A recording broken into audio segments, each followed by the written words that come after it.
Thank you very much, Mr. Chairman. Mrs. McMahon, nice to see you again. Let me begin by thanking teachers all over this country. This is a very difficult time to be a teacher.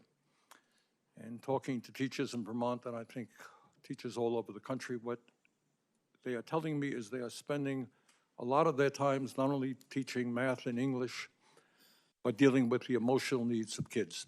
Because among other things, our kids are struggling in many, many ways. So it's a tough time to be a teacher, and I want to thank the teachers very much for the extraordinary work that they are doing, especially for some of the most vulnerable kids in our country.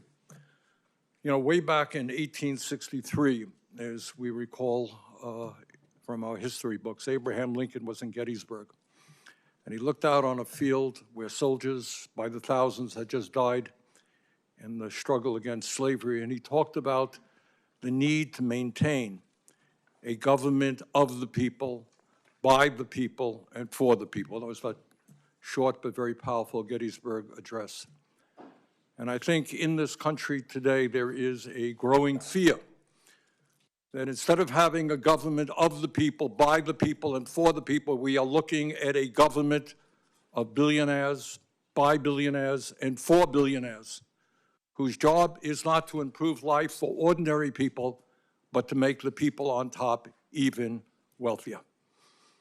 So in the midst of massive income and wealth inequality, where 3 people own more wealth than the bottom half of American society, the Republicans in the House yesterday introduced a budget resolution that would provide massive tax breaks to the people on top, and they would pay for those tax breaks for billionaires by cutting Medicaid, education, and programs that working families throughout this country desperately need.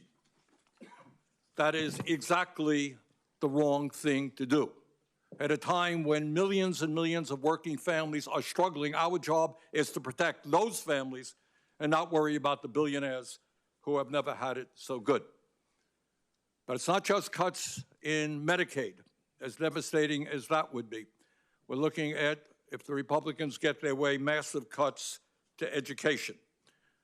And I should also say that the people who are trying to privatize Social Security, privatize Medicare, privatize Medicaid, privatize the Veterans Administration are precisely the same people who are trying to privatize public education in America.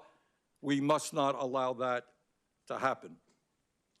In America, we must not allow our educational system to become a 2-tier system, a system which says that if you have the money, you're going to get help from the federal government, you're going to get a voucher to send your kid to a school that may cost $50,000, $60,000 a year, while the public schools will end up being segregated not just by race, but by class. Most families in America do not have $40,000, $50,000, $60,000 a year to send their kids to private schools, and it's absurd to provide public money to make that possible. Our job is not to take away money from public schools to give it to private schools. It is to strengthen public education in America. Further, President Trump has talked about abolishing the Department of Education. Yes, I think everybody on this committee wants to see us go after waste and bureaucracy in every agency of government. But what we must understand is that when we talk about the Department of Education, they are providing vital resources for 26 million children in this country who live in high-poverty school districts. Is it the responsibility of the federal government to say that every kid in America, whether you're poor, middle class, rich, gets a quality education? It is. And that is what a lot of what the Department of Education does. Department of Education provides millions of public school students who have disabilities, emotional problems, physical problems, provides them with help. It provides Pell Grants and other important financial assistance that over 7 million low-income students need to get a higher education. So the goal is not to abolish the Department of Education, it is to make it more effective and to make sure that it addresses the educational needs in this country.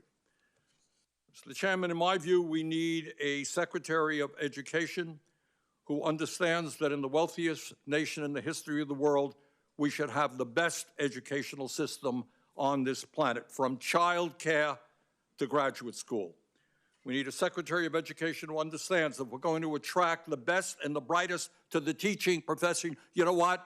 We have to pay teachers the kinds of salaries that they deserve, which is why I've introduced legislation that says no teacher in America should earn less than $60,000 a year.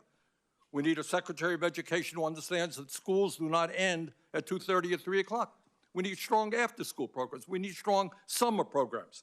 We need a Secretary of Education who understands that we've got to invest in mental health.